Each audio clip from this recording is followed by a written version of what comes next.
Aujourd'hui, j'ai le plaisir d'accueillir Sylvana, aussi connue sous le pseudo de Pendipo Family sur les réseaux sociaux.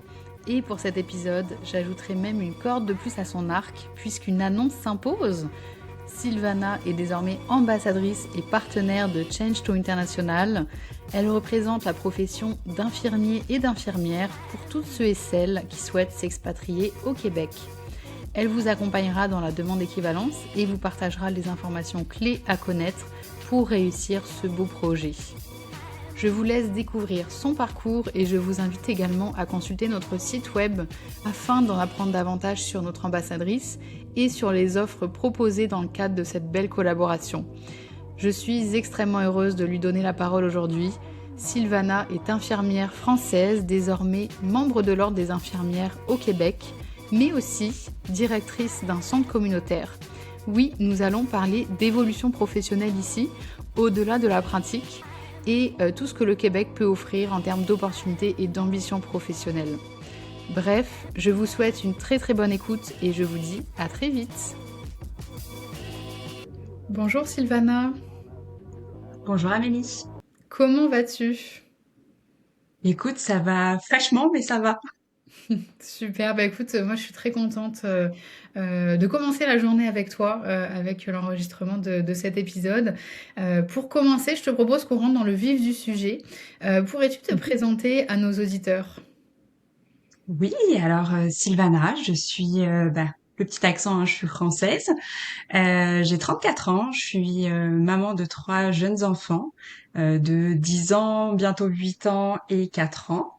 Je suis mariée à Steve et c'est ça, on est français de base et on est arrivé au Québec il y a à peu près 6 ans et demi, bientôt 7 ans. Donc nous sommes actuellement sur le territoire. Parfait. Puis est-ce que tu es citoyenne après 6-7 ans? Est-ce que tu as accédé à la citoyenneté? Oui, oui, oui, oui, c'était comme le but ultime. La résidence permanente, c'était sûr que c'était quelque chose qui nous intéressait fortement pour comme nous sécuriser d'être ici. Mais la citoyenneté, ça a été une évidence avec l'arrivée de notre troisième enfant, qui lui, il a eu la citoyenneté d'office. De façon équitable, on voulait comme que tous nos enfants puissent avoir la citoyenneté, donc on a entamé le processus dès que c'était possible pour nous. Donc oui, on est citoyen et pas mal fiers de l'être. Bah écoute, félicitations à vous, c'est une belle étape dans une immigration quand même, hein. Mhm. Une belle étape, ouais. Puis ta profession, est-ce que tu peux nous en dire un peu plus? Puis on va rentrer de toute façon dans le vif du sujet au niveau professionnel tantôt. Oui, alors en France, j'étais infirmière, donc infirmière en psychiatrie. On a tendance à appeler ça santé mentale ici. Donc j'ai fait tout mon cursus professionnel en tant qu'infirmière. Donc j'ai travaillé à peu près 5 ans en hôpital, en intra-hospitalier et en extra-hospitalier.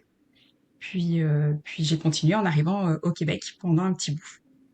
OK, super, ça nous fait, une belle introduction un petit peu. Je pense que nos auditeurs, Mhm. voient un petit peu, où on va en venir, durant cet épisode. Pour commencer peut-être, qu'est-ce qui fait qu'à un moment donné, tu t'es dit: «Bon, là, ça y est, besoin de nouveau départ, on déménage toute une famille», parce qu'en plus une immigration avec une famille, je connais pas personnellement, mais j'imagine que c'est quand même, un autre niveau que déménager seul ou en couple. Quelles ont été les motivations justement, à ce projet? Alors déjà en famille, on a même amené le chien pour te dire à quel point OK, ça a vraiment été la le famille au package. complet. Je te dirais qu'on a toujours su qu'on ne resterait pas en France. Après, le Québec, ça n'a pas été forcément une évidence. On se disait qu'on avait envie peut-être de voyager, de voir autre chose dans notre vie. C'est sûr que l'arrivée des enfants, ça chamboule pas mal les plans. Puis, principalement l'arrivée de notre fille, donc deuxième enfant. C'est un petit peu bête ce que je vais dire, mais la naissance d'une fille, moi, ça a été comme un électrochoc de me dire qu'en termes de sécurité, élever une fille en France de nos jours, moi, ça m'a fait peur. Ça m'a fait peur, puis ça a été le déclic de se dire, OK, il faut qu'on réfléchisse sérieusement à qu'est-ce qu'on va faire de notre vie, où c'est qu'on va s'installer, parce qu'on avait quelques petites expériences d'adolescence où voilà, on a eu quelques petits enjeux en France en termes de sécurité et on se sentait moins à l'aise dans notre pays. Donc, je te dirais que ça a été ça le déclic, c'est de se dire qu'est-ce qu'on peut offrir à nos enfants. Est-ce qu'on n'a pas quelque chose de différent, peut-être de mieux, on l'espère, en tout cas à leur offrir. Puis le Québec est arrivé avec une évidence un petit peu marquée au fil des mois, mais ça a été comme un processus, tu vois. Ok, je comprends. Puis vous étiez dans quelle région en France? Nous, on était sur Lyon, en tout cas dans la région, plus dans la campagne, hein, pas dans le centre-ville, mais vraiment la région lyonnaise. Ok, je comprends. Puis en plus, il faut se dire que c'était il y a quand même 7 ans, je crois, donc minimum, le temps que le process se fasse, etc. Donc c'est vrai que moi-même, je remarque quand même une dégradation voilà, en tant que femme au niveau de la sécurité. Mhm. Donc il y a 7 ans, on peut peut-être même imaginer que c'était peut-être moins pire que maintenant ou que c'était différent. Donc ça doit encore plus peut-être conforter tes choix lorsque tu reviens en France. Je sais pas si c'est des choses que tu compares un petit peu. Alors en fait, je retourne pas en France, c'est déjà ça. La dernière fois que je suis allée en France, c'était il y a 6 ans, parce que l'envie ne se fait pas forcément en fait. C'est que notre vie est construite ici, qu'on a des besoins qui évoluent. Puis quand on y est retourné il y a 6 ans pour un mariage de quelqu'un de ma famille. Donc ça a été pas forcément un choix, en tout cas c'était comme il fallait qu'on y aille. Puis on l'a assez mal vécu honnêtement notre retour en France. Euh, donc bah là, au bout de 7 ans, on va y retourner cet été. C'est comme la première fois. Puis je te cache pas que j'appréhende énormément d'y retourner, mais parce que je sais que ça évolue. Puis tu sais, je suis en discussion avec mes parents. Puis je me rends bien compte que ça va pas en s'améliorant en fait. Donc ouais, je pense qu'on a pris la bonne décision au bon moment. Mais bah, rien que des vacances, tu vois, je les appréhende. Alors imaginer un retour, c'est juste pas envisageable pour l'instant. OK, je comprends. Je comprends. En plus, je trouve qu'on parle pas assez de je me rappelle plus du terme, utilisé pour ce phénomène-là, mais du choc culturel de retourner justement dans son pays de nationalité, enfin, en tout cas de naissance. Moi aussi, je l'ai vécu quand même quand je suis retournée, à plusieurs reprises. Puis ouais, c'est différent. On vit les choses différemment, je pense. Chaque individu est différent, mais je comprends tout à fait, ce que tu veux dire. Bah, tu vois, nous, c'était il y a 6 ans. Pourtant, ça faisait juste un an qu'on était partis. Ouais. Mais déjà, en un an, j'avais l'impression qu'on avait peut-être évolué de notre côté. Et on s'est trouvé en total décalage avec nos amis, avec notre famille.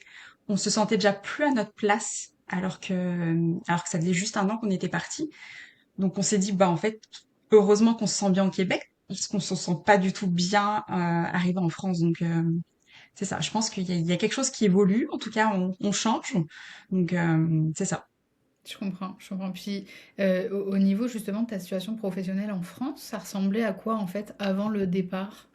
Parce que aussi le domaine des infirmiers en France, c'est pas forcément des conditions les plus reconnues malheureusement. À l'époque, ça ressemblait à quoi un petit peu ton domaine de compétences? C'est sûr que j'avais quand même pas mal de chance dans le sens où j'avais réussi juste à la fin de mon aventure d'infirmière en France, à avoir un poste en extra-hospitalier, donc un poste de jour avec des conditions qui étaient quand même pas horribles, mais c'est évident qu'infirmière en France, en termes de responsabilité, et puis en termes de reconnaissance, que ce soit en termes de salaire, par exemple, c'est pas c'est pas formidable. Mon mari aussi avait un bon poste, mais on n'y arrivait pas en fait. On avait du mal à boucler les fins de mois. On avait juste 2 enfants et c'était très compliqué.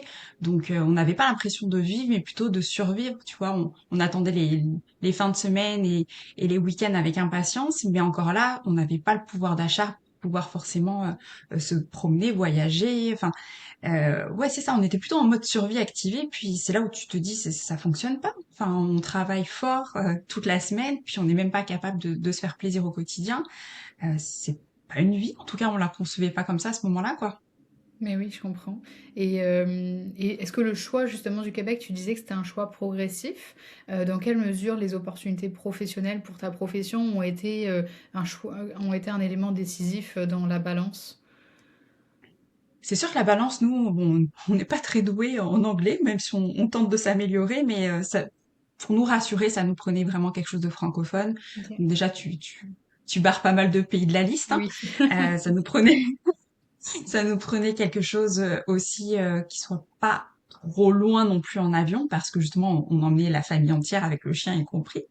C'est sûr que le Québec est apparu assez facilement.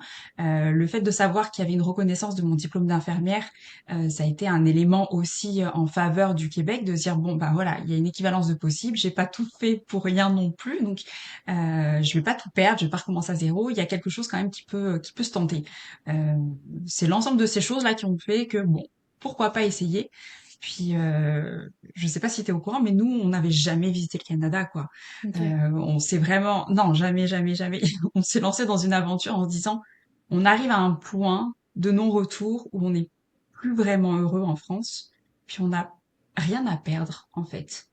Donc on a tout vendu, on a vendu notre maison, on a vendu toutes les affaires, hein, tout le processus que tout le monde fait en règle générale. Puis on est arrivé ici avec nos deux enfants, notre chienne, nos 8 valises, mais sans jamais avoir visité en fait quoi que ce soit du Canada. Donc c'était un petit peu un coup de poker, je te dirais, mais qui a été payant au final parce que on s'y est retrouvés puis on s'est beaucoup plu. Mais c'est ça, le processus, il s'est fait un petit peu par déduction de certaines affaires et par choses positives qui sont rentrées comme dans la colonne des avantages. Puis j'entends aussi une certaine ouverture. Tu dis, on avait, de toute façon, on n'était pas heureux là où on était, donc on était ouvert à l'ailleurs, à l'extérieur, etc. Donc je comprends que finalement, ça permet peut-être de pas avoir d'attente, peut-être de ne pas visiter en amont. Comme... Est-ce que c'est comme ça que tu l'as vécu, toi aussi, avec vraiment une grosse ouverture, peut-être comparativement à d'autres personnes qui ont des idées très arrêtées? Oui, et puis je pense honnêtement que ça a été notre chance, et je pense que c'est aussi un des facteurs qui a fait que notre expatriation a si bien réussi, parce que j'estime l'avoir, enfin, qu'on l'a bien réussi, c'est qu'on n'avait pas d'attente. On est Mm. arrivé en se disant, bah, on n'a rien à perdre, allons voir si ça nous plaît pas. Pas tant pis, mais au moins on aura essayé. Donc il n'y avait pas de choses vraiment à confirmer sur place. C'était une découverte, puis chaque chose était justement l'occasion de, ben c'est ça, de découvrir et puis de se laisser porter en fait par la population, par les coutumes qu'il peut y avoir, par les expressions, par le langage, parce qu'il y a il y a plein de subtilités. Oui, c'est francophone, mais en même temps, on se trouve totalement en décalage quand on arrive, hein. Il y a Mm. quand même tout un processus aussi pour s'acclimater et puis pour justement se sentir à l'aise ici. Mais on n'avait pas d'attente, donc je pense que c'est aussi ça. On n'a pas eu d'attente, donc on n'avait pas de déception. Ok, super intéressant. Puis est-ce que au niveau professionnel, c'était aussi le cas? Est-ce que tu n'avais pas d'attente? Parce que j'essaie de m'imaginer à ta place, surtout avec des enfants, etc., à charge. Il faut quand même des planifications financières. Est-ce que toi, tu avais déjà un métier avant de partir? Comment tu as amorcé en fait cette transition? Alors, je m'étais dit, si je suis infirmière au Québec, tant mieux. Si je le suis pas et que je trouve autre chose, allons-y. Pareil, je me laissais un petit peu porter par me dire, bah, possiblement que je vais évoluer sur autre chose et on verra en fait. C'est sûr qu'en sachant qu'il y avait comme une équivalence de possible, je me suis dit bon, on a quand même deux enfants, on va quand même assurer nos arrières. J'ai fait toute la démarche justement, tout le processus administratif pour faire reconnaître mon diplôme.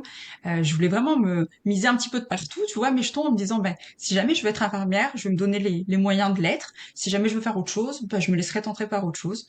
Donc j'avais vraiment fait tout le processus administratif et donc j'avais déjà un stage d'équivalence pour mon métier parce que ça prend comme un stage d'équivalence en arrivant au Québec ici.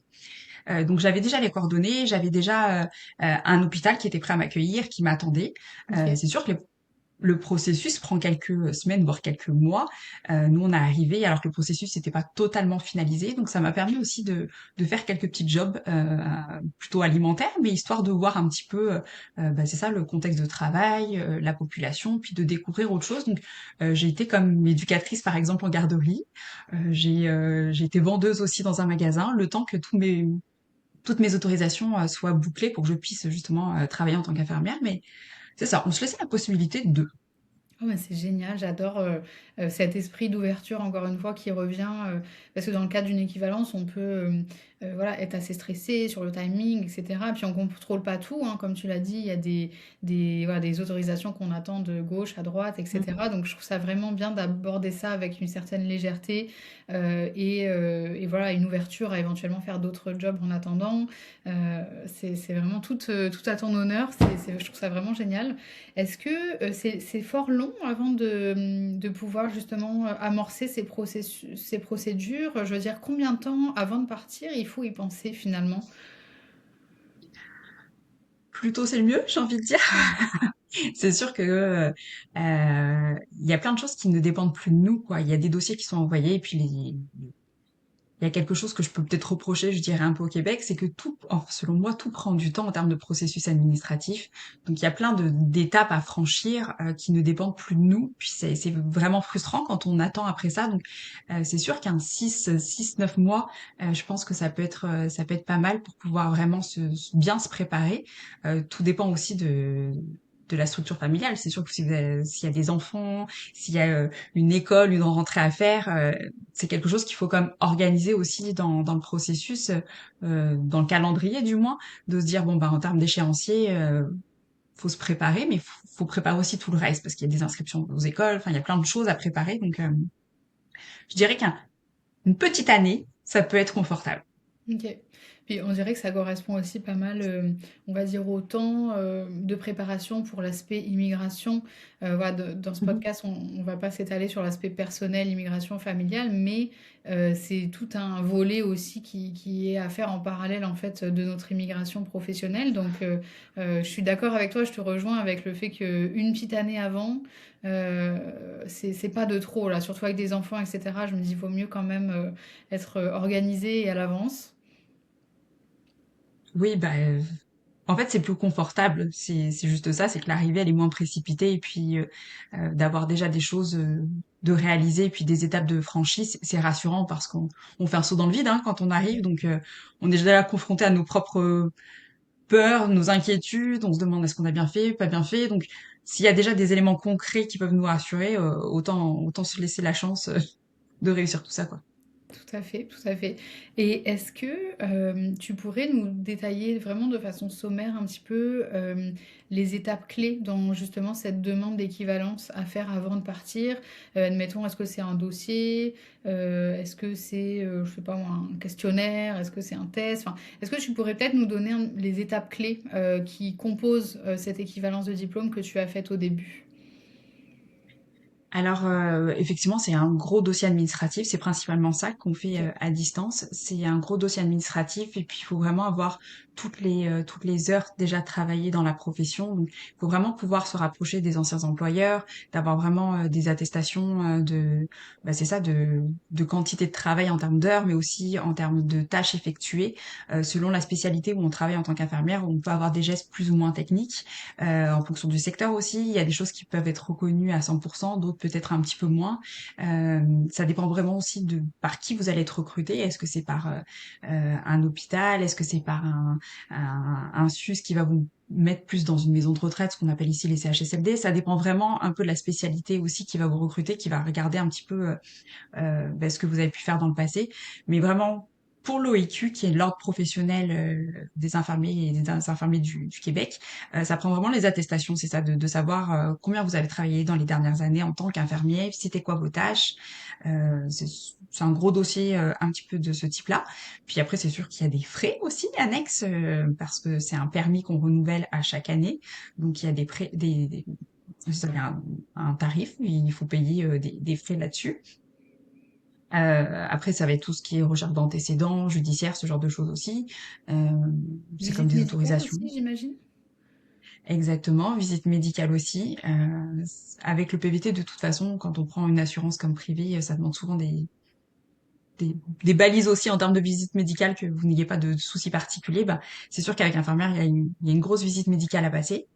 Et puis après, ça dépend. Est-ce que vous allez de vous-même comme contacter des employeurs potentiels pour leur suggérer un petit peu c'est votre candidature, ou est-ce que vous allez passer par des forums de recrutement, des sessions comme sur Journée Québec, ce genre de choses. Euh, c'est ça. On peut être plus accompagné sur un permis fermé, par exemple, ou alors sur justement un permis un petit peu plus ouvert avec notamment le PVT. Toi, t'es arrivé en PVT? Moi, je suis arrivée en PVT. Ok. Je suis arrivée en PVT. À l'époque, c'était, bon, je veux pas dire que c'était plus simple, mais l'immigration était un peu plus favorable qu'en ce Ouais. moment. Puis PVT, je voyais vraiment justement cette opportunité de se dire, ben, si je veux être infirmière, je peux être infirmière. Si je veux être autre chose, je peux être autre chose. Cette liberté, je trouvais ça Ouais. très rassurant et très positif. C'est sûr qu'avec le contexte immigratoire qui est un petit peu C'est un petit peu modifié, on va dire, dans les dernières années. Le permis fermé peut être une très bonne option aussi, justement, encore plus quand vous avez comme une famille, parce que c'est plus sécuritaire, selon moi, d'arriver avec quelque chose où justement, bah, vous êtes d'avance sûr d'avoir un employeur, d'avoir quelque chose qui vous attend sur place. Mais oui, tout à fait. Puis, OK, donc un gros dossier. Comment Mhm. toi, tu as trouvé justement ton employeur? Effectivement, tu as nommé, plusieurs, façons de faire, mais toi, comment tu as opéré, cette recherche d'emploi? J'y suis allée un petit peu au culot. J'ai vraiment contacté les SUS qui avaient un petit peu tout autour de la région de Québec. Nous, on avait vraiment ciblé Québec plus que Montréal sur le papier parce que, comme on connaissait pas, mais sur le papier, ça semblait être la ville qui allait le mieux nous convenir pour notre vie familiale. Donc c'est ça, j'y suis allée avec des échanges de courriels un petit peu de partout, en montrant un petit peu mon intérêt à devenir infirmière. Est-ce que potentiellement ils étaient intéressés? Je savais qu'il y avait un stage d'équivalence à faire, donc après ils sont bien briefés quand même les hôpitaux maintenant d'ici. C'était un petit peu moins le cas il y a quelques années, mais ils connaissent tous les processus et puis c'est ça. Je pense qu'il faut y aller aussi au culot, ne pas hésiter, c'est ça, envoyer sa candidature, montrer son intérêt, et puis après il y a des ressources humaines qui font la suite pour justement nous aiguiller puis nous accompagner dans la démarche si on va plus loin. Ouais, je pense que c'est un très bon conseil parce que j'ai l'impression que ça marche beaucoup, à la candidature spontanée, à l'audace, comme tu Ouais. le dis, ici au Québec. Donc, je te rejoins beaucoup là-dessus. Moi aussi, j'avais fait, on va dire, ce type Mhm. de stratégie. Puis je trouve que c'est la meilleure parce que ça nous permet aussi d'aller, de faire une sélection. On va candidater spontanément sur des milieux qui nous intéressent vraiment, à des places qui nous intéressent vraiment, comparé à des offres d'emploi où on essaie de rentrer dans les cases un petit peu de ces institutions. Donc, ouais, vraiment, n'hésitez pas, pour ceux qui nous écoutent là, à tenter votre chance, à poser des questions, même si ça n'aboutit pas, déjà avoir des contacts en fait professionnels. Bah, c'est ça, moi j'y suis allée un petit peu au culot, puis j'ai vraiment eu le sentiment, tu vois, même en arrivant quand j'ai commencé mon stage, je pensais pas que c'était un organisme aussi gros quand je suis arrivée parce que j'avais vraiment le prénom de la personne en tête, celle qui Ok. répondait toujours à mes courriels. Puis tu sais, j'avais un petit peu harcelé aussi de questions, ce genre de choses sur à quoi m'attendre en termes de salaire, les conditions. Donc, j'avais eu plusieurs échanges avec cette personne-là, puis je me suis pas sentie comme un numéro parmi tant d'autres quand je suis arrivée. Ils attendaient vraiment Sylvana en tant qu'infirmière française dans tel service. Donc, tu sais, je me suis dit, ben au moins d'être pas passée par un processus justement où je suis un numéro parmi tant d'autres qui candidatent. Moi, j'ai eu beaucoup d'échanges avec la personne des ressources humaines, par exemple. Donc, c'est ça, ça personnalise un petit peu plus l'accueil et je pense que c'est plus confortable en termes d'arrivée parce que j'étais attendue moi spécifiquement, tu vois. C'est déjà valorisant, j'ai l'impression, dès l'arrivée, alors que tu n'as même pas encore le titre en fait. C'est ça. Bon, ça vient, ça accompagne une certaine pression aussi parce que du Bien coup sûr. tu te dis ouais, j'étais vraiment attendue. Mais euh, mais oui, ça personnalise vraiment l'expérience quand même. Puis comment ça s'est passé? Donc toi, je comprends que une fois que toutes les choses, en fait, une fois que tous les voyants étaient ouverts, tu as pu commencer ton stage. C'est comme ça qu'on appelle ton stage, ton internat dans ton C'est un emploi. stage d'équivalence, ouais. Ok, stage équivalence. Combien de temps ça dure ce stage pour toi? J'imagine que ça dépend de chaque dossier. Et puis là, encore une fois, il s'agit que de ton expérience, hein, pour ceux qui nous écoutent. Faire Mhm. attention de ne pas généraliser. Puis c'était il y a aussi quelques années. Donc, mais toi, Exact. combien de temps ça a duré finalement ce stage? Alors c'est ça, ça dépend vraiment, c'est propre à chacun, mais on est souvent avec un référent ou comme un tuteur. Puis moi, pour le coup, je suivais vraiment son agenda, c'est-à-dire que je travaillais en même temps que lui travaillait. Donc ça détermine aussi la durée du stage parce que c'est un quota d'heures et ça se fait en plusieurs étapes. Il y a comme une partie où tu es vraiment collé avec ton référent, puis tu as une partie où ben on te lâche et puis tu deviens plus autonome justement. Mais c'est ça, moi j'étais vraiment un copier-coller de son horaire. Donc la semaine où il était en vacances, il a fallu me trouver quelqu'un d'autre parce que moi, il était hors de question que je sois une semaine en vacances et que ça retarde un peu mon processus. Mais ça les aurait pas dérangés, tu vois, que je sois une semaine off parce que mon tuteur était off. Ok. Donc la procédure, moi, ça a pris à peu près 6 mois. Ok. C'est long quand même. C'est long, mais en même temps, honnêtement, c'est plus que nécessaire parce que le métier est quand même un petit peu différent. Puis il y a beaucoup de subtilité, donc je l'ai vraiment pris comme une chance, moi, même si tu te mets de la pression, hein, parce que t'as l'impression que t'as quelque chose à prouver. Mais faut vraiment le voir comme une chance parce que ça prend plusieurs semaines, ça prend plusieurs mois pour être à l'aise, honnêtement.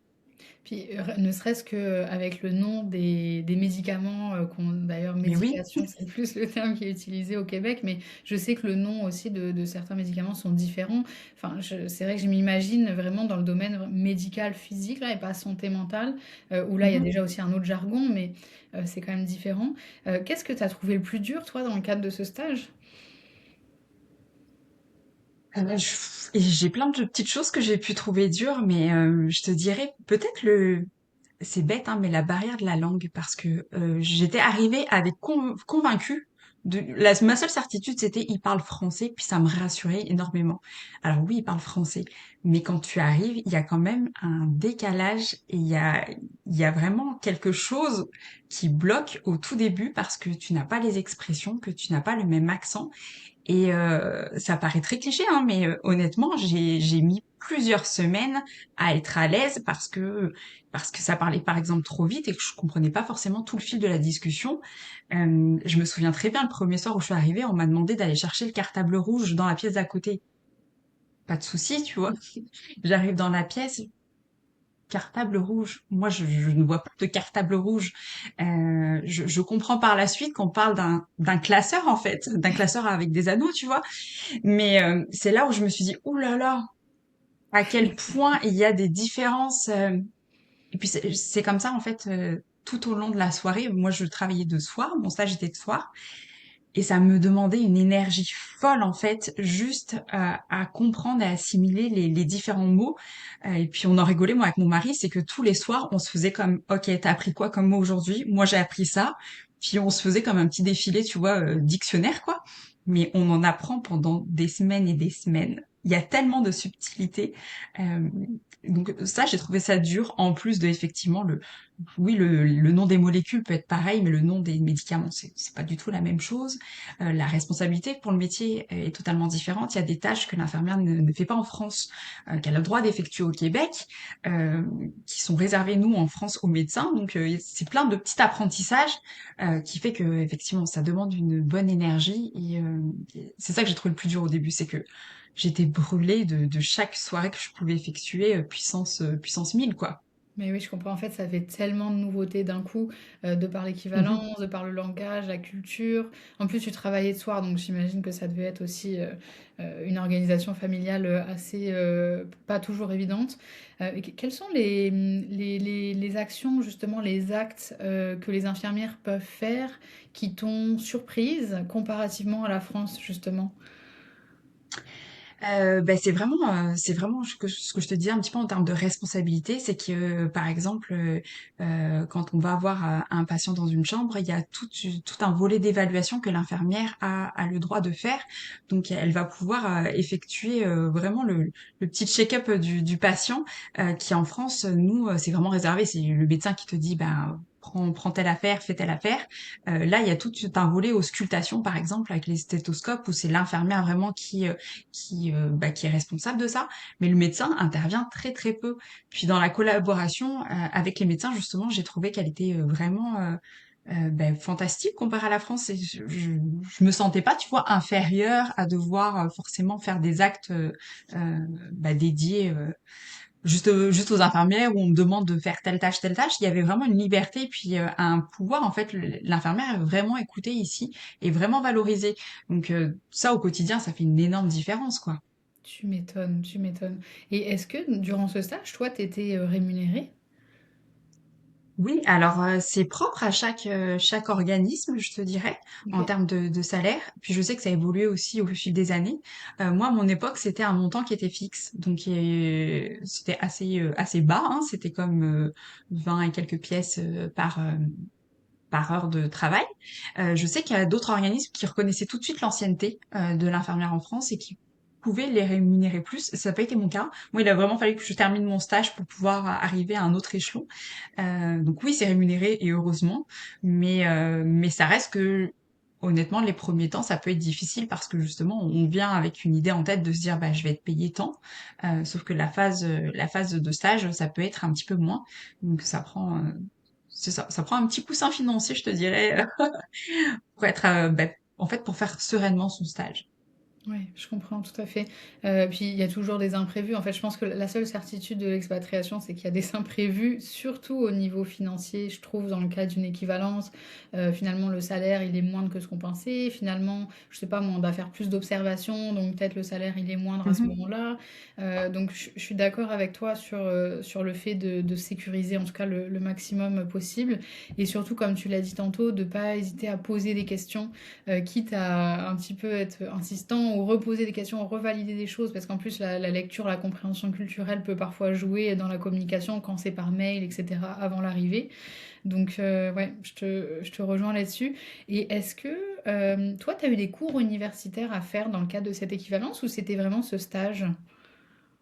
Non, moi, c'était vraiment ce stage. Après, ça a été plus des formations en interne, justement, pour tout le volet, comme je te disais, auscultation, ce genre de choses, où on le fait pas forcément du tout en France.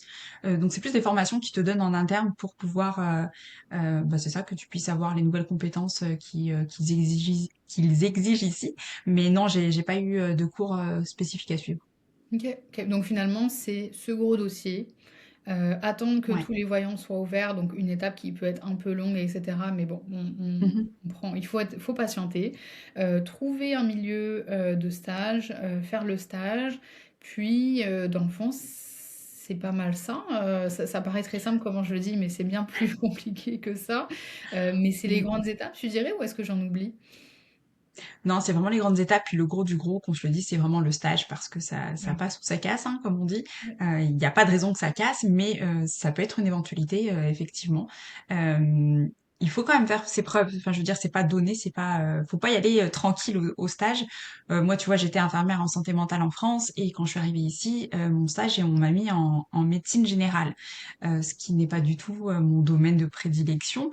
Après, je l'avoue, hein, je leur ai pas dit ah non non non ça ne m'intéresse pas, je veux absolument de la psychiatrie parce que justement j'étais encore dans cette ouverture de se dire bah Mm. tu sais c'est peut-être l'occasion. Donc oui, moi le tout ce qui était soins physiques, j'étais moins à l'aise avec, puis c'est ce que j'aime le moins, mais je me suis dit bah on sait pas qu'est-ce qui va m'attendre au Québec, puis peut-être que les opportunités elles y seront plus à ce niveau-là que dans la santé mentale. Donc pas de souci, je vais aller faire mon stage en santé mentale.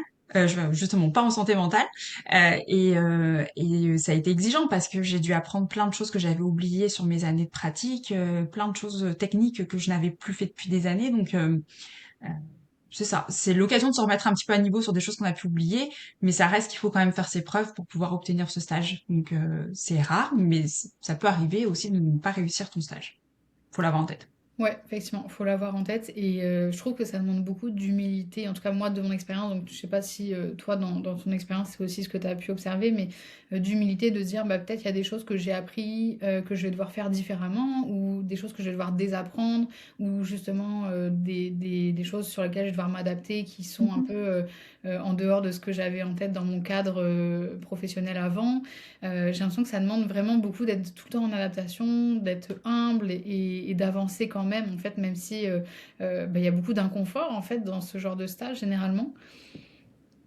Ah mais tellement, et puis je peux te le dire sur ma profession, mais ça, sur celle de mon conjoint aussi. Enfin, faut vraiment venir en tête en se disant que on va faire des pas en arrière, Ouais, c'est évident. ouais, Mais si on veut aller de l'avant et avancer, c'est certain. Faut avoir beaucoup d'humilité puis de se dire je repars à zéro, c'est pas grave, ou je repars même à -2, tu vois.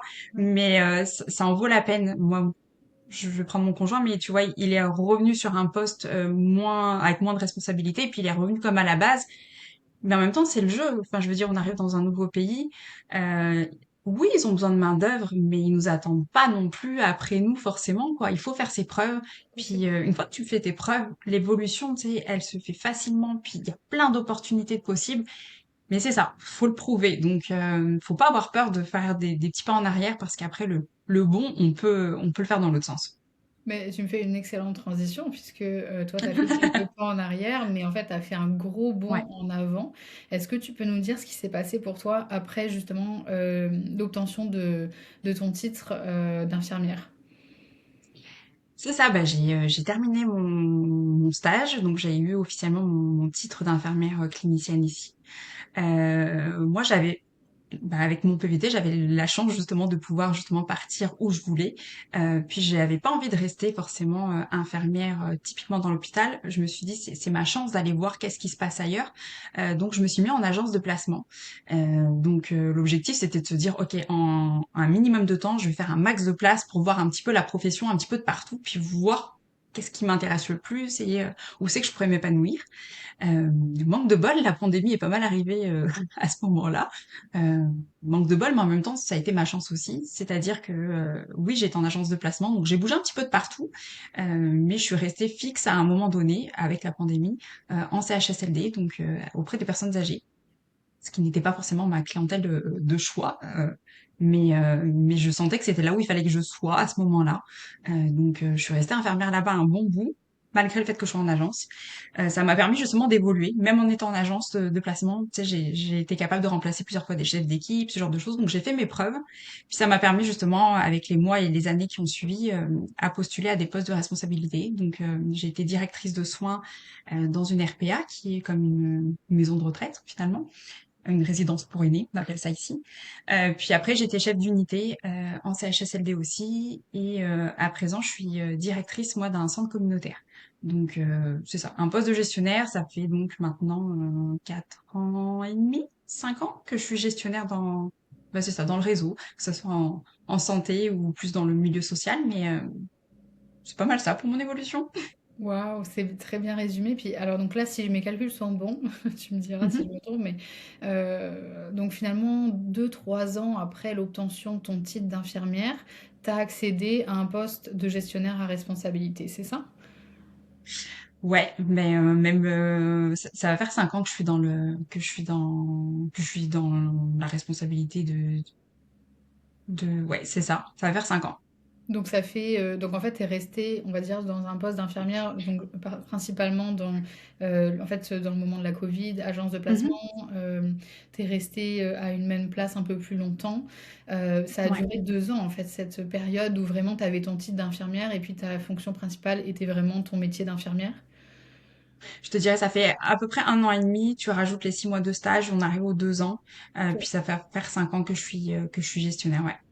Waouh, je trouve ça super encourageant de voir ça comme ça, tu vois, pour les personnes qui nous écoutent, qui veulent éventuellement faire la transition, de se dire, bon, ben, on commence peut-être à -2, -5, peu importe, Mhm. mais en fait, très rapidement, puis là, c'est ton expérience qui le prouve, tu as su saisir, puis c'est pas non plus de la chance, là, c'est toi qui t'es mis aux bonnes places, au bon moment, tu as su travailler, mettre l'effort là où il fallait, quand il fallait, pour saisir les opportunités qu'il y avait autour de toi. Puis là, tu as fait vraiment une expansion professionnelle, je trouve, très impressionnante. Oui, bah écoute, je pense que c'est la magie du Québec, c'est que tout est plus ou moins possible. Euh, C'est ça. Je pense qu'il faut juste oser, tenter, mais il y a vraiment plein de possibilités. Puis ça, on a bien conscience qu'on ne les aurait pas forcément en France, hein.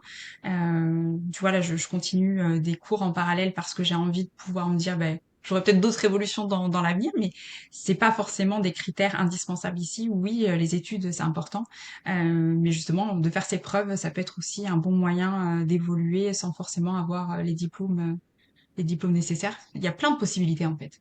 Ouais, l'expérience compte parfois plus en fait que les diplômes, j'ai l'impression au Exactement. Québec, hein, ouais. Ouais. Et Ouais. est-ce que, donc peut-être, ça c'est des questions qui reviennent souvent, si tu es à l'aise d'y répondre, hein, bien entendu. Quelles sont les conditions en tant qu'infirmière lorsqu'on est donc membre de l'ordre des infirmières, une fois l'équivalence terminée, à quelles conditions de travail pouvons-nous prétendre? En termes de salaire? En termes de salaire, en termes de mode de, tu sais, de travail, tu sais, par rapport à la France, est-ce que tu as plus de liberté, plus de choix, plus d'opportunités dans, par exemple, les shifts que tu fais, la valorisation salariale, tu sais, est-ce que tu pourrais nous dire un petit peu à quoi ressemblerait le paysage professionnel d'un infirmier membre de l'ordre ici au Québec? Il y a plein de possibilités. Honnêtement, ça peut être d'être à l'hôpital public, dans le fond, d'être dans un SUS par exemple, et puis dans ce cas-là, ben, il y a des règles hein, qui s'appliquent. C'est sûr que il y a de l'ancienneté qui prime, il y a des échelles salariales, donc on peut pas négocier forcément son salaire. Puis C'est ça. Ça vient aussi avec des avantages et des sécurités que n'offrent pas forcément tous les milieux, mais tu as plus le domaine donc public. Tu peux avoir aussi tout ce qui est domaine privé, donc justement tout ce qui est les résidences pour aînés. Il peut y avoir des métiers vraiment dans le privé-privé. Ça peut être même infirmière en santé du travail. Ça peut être aussi derrière les téléphones parce qu'il y a beaucoup de choses avec des lignes d'écoute, par exemple, de soutien. Tu peux justement faire un switch de carrière et aller travailler en garderie.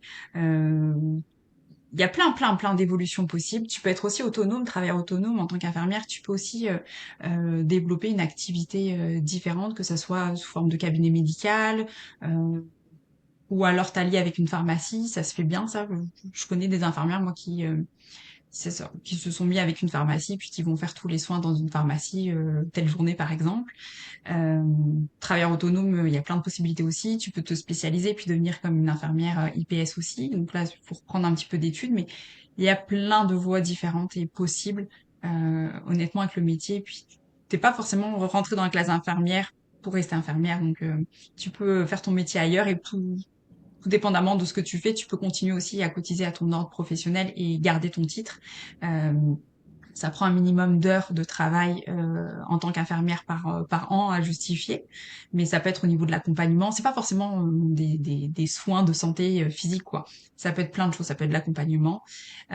Puis on a des formations comme obligatoire. On a un quota de formation aussi annuellement à faire. T'en as des gratuites, t'en as des payantes, mais c'est une façon de s'actualiser justement un petit peu sur les démarches et sur les protocoles. Donc honnêtement, il y a plein de choses. C'est très vaste, mais il y a plein de possibilités justement. Est-ce que tu trouves qu'il y en a plus justement de possibilités de pratique finalement qu'en France?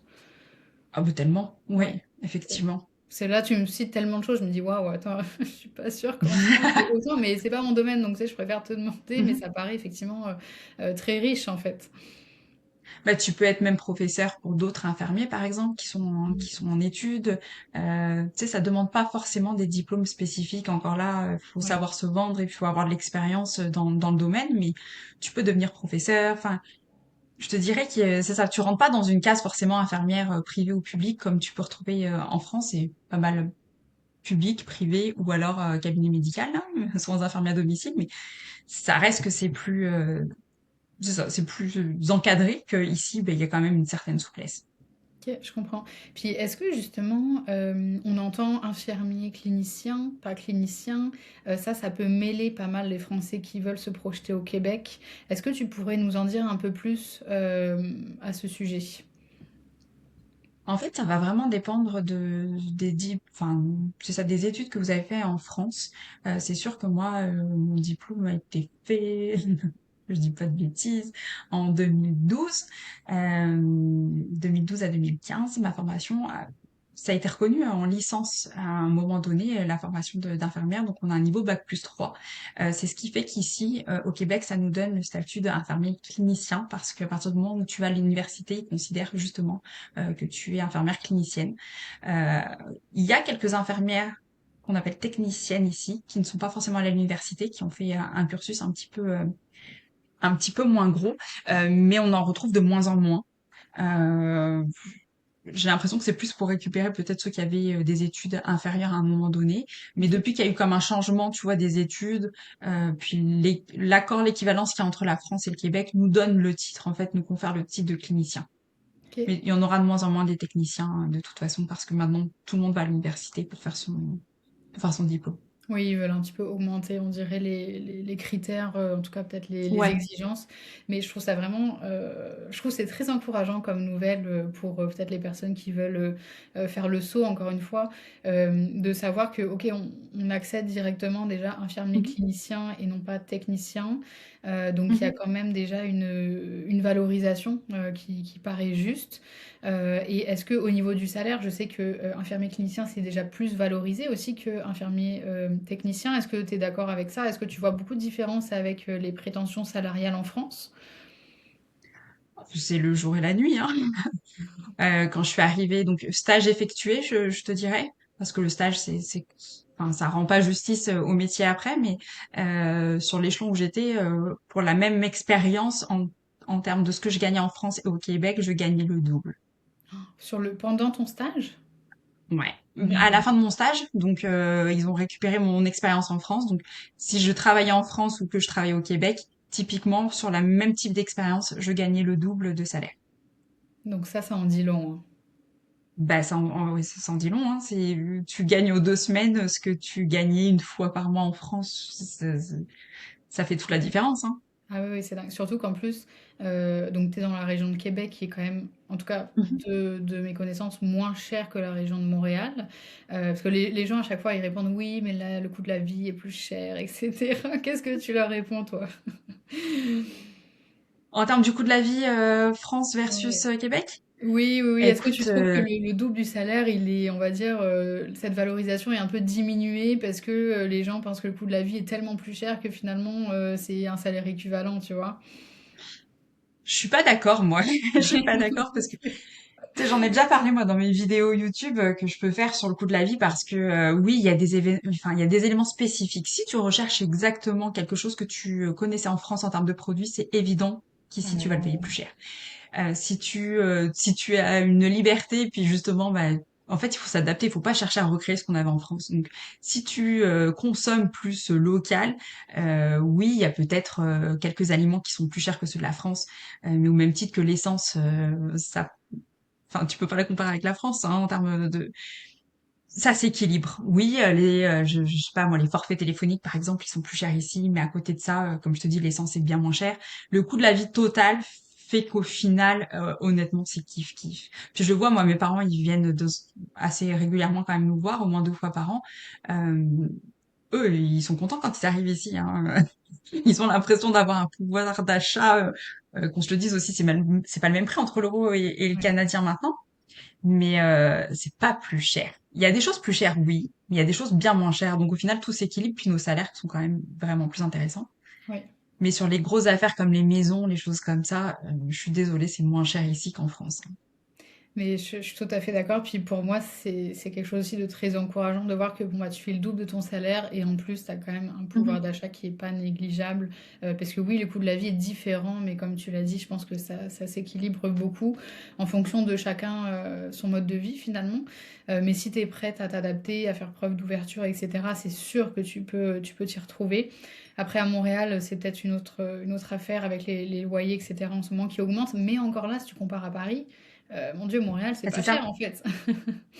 Mais on s'entend que ça a beaucoup évolué. Nous, en 7 ans, on voit la différence. C'est Mais bien impressionnant. sûr. Oui, le coût de la vie est cher, mais il a évolué Ah, de partout. partout, en fait. Mais oui, c'est ça. En France, moi aussi, je suis choquée de voir comment ça a évolué. Donc voilà, je pense qu'il ne faut pas se laisser décourager par... Parce que l'expatriation, il y a beaucoup le retour de notre entourage qui parfois parlent plus de leur propre insécurité et qui parfois peuvent nous Mhm. décourager, nous faire peur.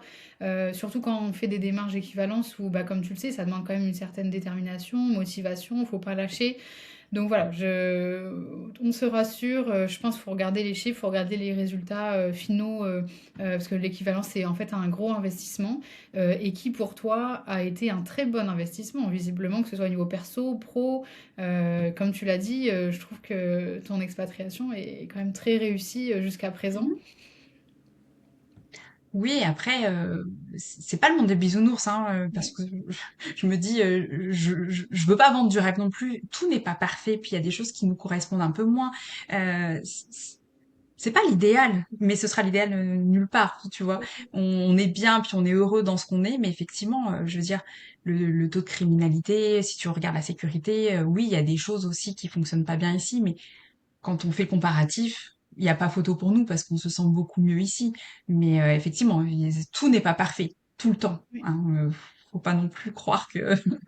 Tout à fait, puis merci de le rappeler. Je pense que ça dépend aussi des critères de chacun, voilà, qui vous Ouais. anime, etc. Toi, selon tes critères, dans la balance, bon, bah, tu es plus épanoui là, dans cet environnement, même si évidemment il y a des choses négatives, imparfaites.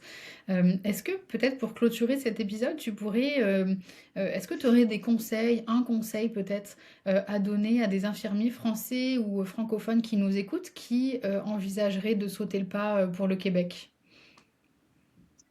Oui, je dirais que ça dépend vraiment aussi du parcours de chacun, mais faut savoir pourquoi on part. faut savoir pourquoi on part, faut savoir qu'est-ce qu'on vient chercher, mais il faut avoir ce que j'ai dit tout à l'heure, tu vois, avoir cette possibilité de se laisser porter aussi, de pas avoir forcément des attentes trop importantes. Euh, Pas venir en se disant je vais aller vivre au Québec, puis je vais rester au Québec, puis je vais devenir citoyen, et puis essayer, tester. Venez avec cette idée de on n'a rien à perdre à ce moment-là. Mais c'est ça. Ne pas chercher à recréer forcément ce qu'on avait en France. Si on quitte la France à un moment donné, c'est qu'on s'y retrouve pas sur des choses. Donc il va falloir s'adapter. Puis c'est ça, se laisser la possibilité justement de se changer, que ce soit en termes de comportement, en termes de euh, comportement, mais en termes de vision de vie, tout simplement, parce que je Ouais. pense que vraiment, même en termes de personnalité, tu sais, on évolue aussi. Des choses qui nous paraissaient inacceptables avant, ben, on évolue avec le temps, puis on se trouve différent. Donc, se laisser porter, puis ne pas avoir trop d'attentes. Ok, je pense que c'est un très bon conseil, puis ça résume beaucoup ton ouverture et peut-être ton goût de l'aventure ou goût du risque, peu importe comment on l'appelle, mais que Mhm. je trouve ça vraiment ton audace, voilà, je pense que ce serait le terme exact. L'audace que tu as fait preuve dans ton expatriation. Tout ça n'est possible que effectivement avec un lâcher-prise ou en tout cas une ouverture à vivre en fait ce que tu as pu vivre toi au Québec en arrivant, alors que tu savais même pas ce qui t'attendait, quoi. Ben, c'est ça. Trop bien, mais en tout cas, merci beaucoup pour le partage de ton expérience dans le cadre de cet épisode. Je vais mettre en barre d'infos tous les liens pour te rejoindre. Ce sera un plaisir d'orienter justement nos auditeurs vers tes autres réseaux. Ah ben, merci beaucoup, Amélie. Avec grand plaisir. À la prochaine. À bientôt. Pour aller encore plus loin, n'hésitez pas à consulter notre site web, le lien est en barre d'infos. Tu retrouveras de nombreuses informations sur l'équivalence de diplôme, l'immigration et les offres exclusives de nos entreprises partenaires qui t'aident dans ton expatriation. Moi, c'est Amélie, je suis également expatriée, professionnelle de santé et j'aide les personnes comme toi dans ce processus de déménager notre vie professionnelle à l'étranger. N'hésite pas à me contacter via notre site web ou simplement en laissant un commentaire sous cet épisode si tu veux toi aussi être accompagné dans ce projet.